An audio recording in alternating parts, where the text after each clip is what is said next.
Hey everybody, welcome to a special edition of My Car Shop. Today we dug some archive footage out on the 68 Dart GTS. Hope you enjoy this episode.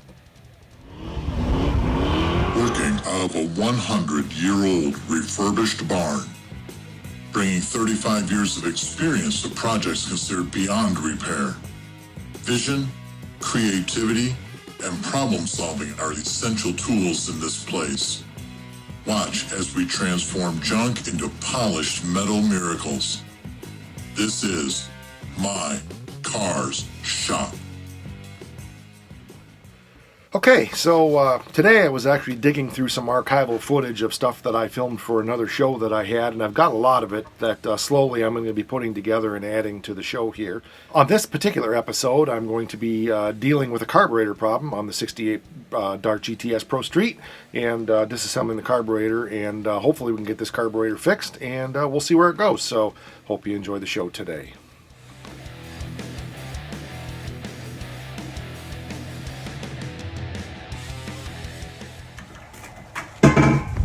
Carburetors here off my 68 accelerator pump's not working.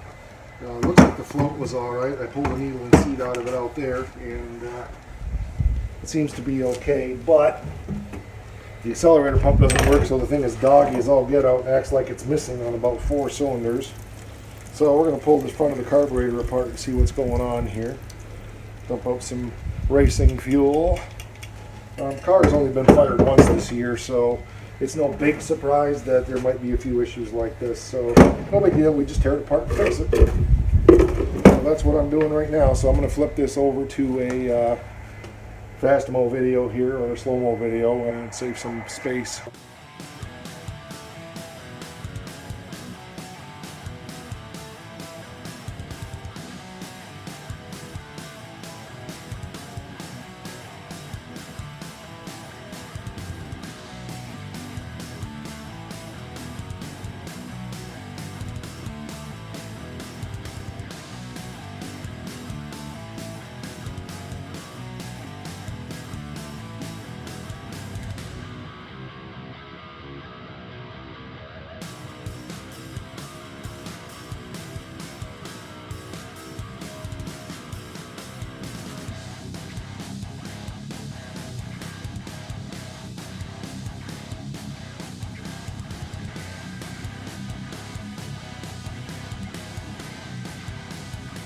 What we had was nothing in the needle and seat. That was all fine. That was actually in the nozzle for the accelerator pump. Something was plugged and it wouldn't allow it to squirt. I checked all the jets, it seems good. So hopefully that's the reason it was missing really bad. If not, maybe we got some follow plugs, but this was definitely an issue that needed to be resolved. A couple of key points on these Holleys are these fuel tubes here between the primaries and the secondaries are really a pain in the butt to make sure that they seal. Those gaskets that are in there are getting a bit hard. Hopefully I can salvage these for a while. I went through these carburetors not too long ago, before I had the fire, when the main fuel line blew, and oops, missed one thing there, didn't I? So everything should be good. There we go. Inside the carburetor, sounds like things are working now. So hopefully everything's good there. We're good to go. So I gotta get a new gasket, a new O-ring for the needle and seat. The needle and seat on these are external. There's an O-ring on here that's gone. It dissolved when I took it apart, so I gotta replace that. So I've got to go dig in my carburetor box and pull one out of one of the kits. I've got probably 20 carburetor kits for these carburetors on hand at all times. So I'm gonna go do that and get this put back together. Again, we'll give it a test and see.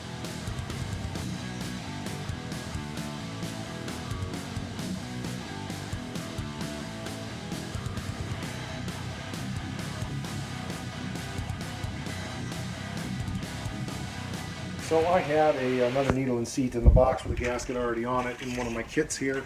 A bunch of different styles in there, but I had one, so I didn't bother replacing the O-ring. I just put a new needle and seat in there since I had one. So that's good to go now. We got to get it on the car, obviously, and make sure we don't have any leaks, because these things are notorious for leaking everywhere. So we'll get that done. I'll take you out there and we'll get it on the car and we'll see what happens.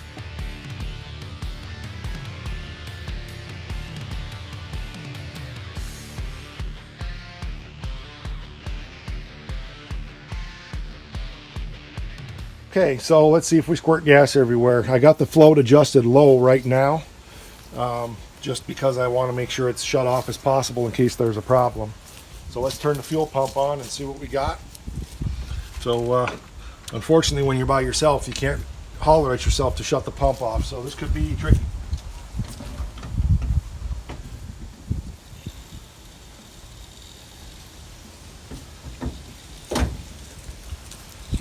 So far so good. Okay, the float is leaking, but I don't have it tight yet. I'm not worried about that. And we have gas coming out solid out of both jets, so that's good. Now I need to adjust the float.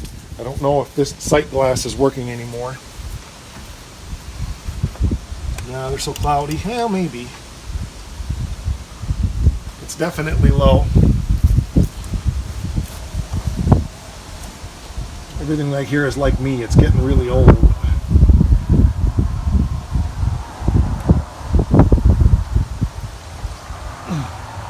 Whoa, we have an issue, Houston.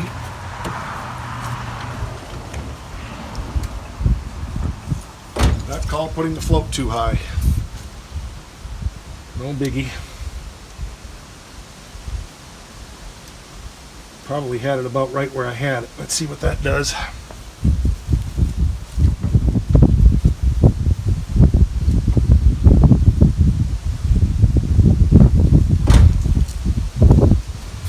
Looks pretty good.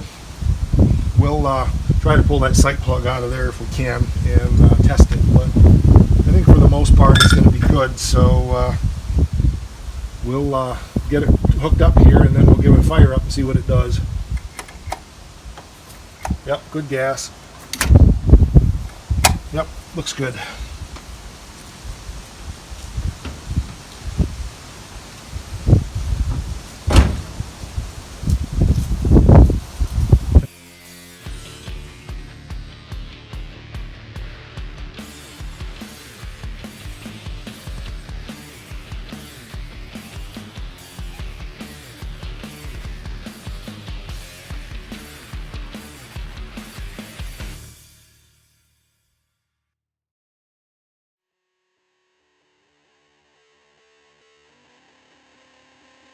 Okay, everything's hooked up now. Let's give it a fire up and see what it does.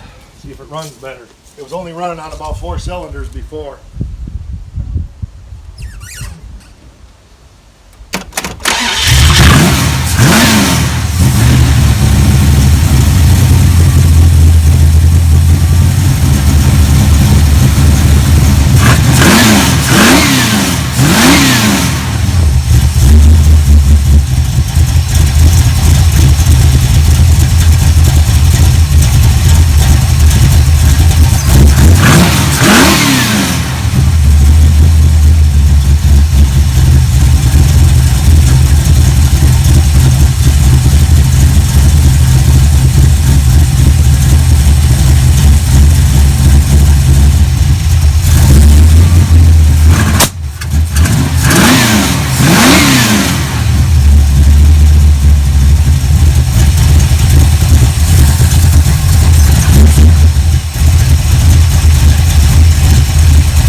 Missed it. Rats.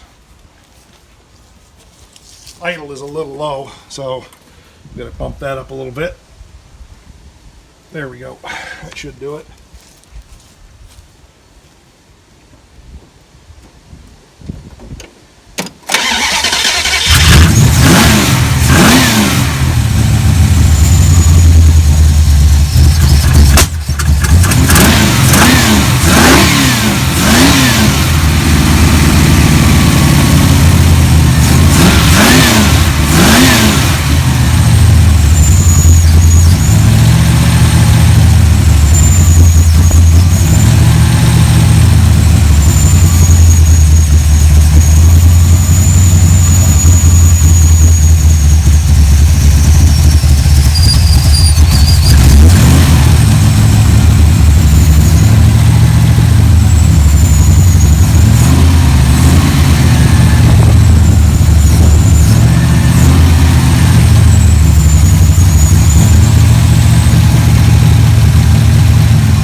them and it's really cold yet because the engine's not warm, so it tends to backfire a little bit when it's cold. Now I'm deaf in one ear.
Stud in the carburetor tends to screw in sometimes, so you have to screw it back out once in a while. But there you go. Should have a nice little video for you to watch. And I'm deaf in one ear from that backfire. Whew. All right. Well, thanks for watching this episode today. Like I said, it was some archive footage actually from a year or two ago from another show that I was doing on Facebook. And as I come across these videos, I'm going to be putting them together and putting them out here on the My Car Shop channel. Hope you enjoy those. If you haven't subscribed to the channel, please do that. We sure appreciate it. If you have subscribed, we appreciate that. Make sure you hit the bell so you get the notifications. Please spread the word about the channel. Share the show with other people. Ask other people to subscribe. We'd really like to get the viewership moving in an upwards direction here, and we're just growing slowly right now. But we'd like to see that continue to increase. So if you know people that enjoy this kind of content, please share it. Also, just know that we are on Facebook and we're on Instagram. If you just look for /MyCarShop, that's us. And we do post things on Facebook. I just started a special video series that I'll be doing there, just reflecting on my automotive history, maybe some experiences I'm having. Not sure we're going to be sharing those on YouTube, so look for those. And also, again, /MyCarShop on Instagram. So thanks for watching. We appreciate it, and we'll catch you next time. Rock on.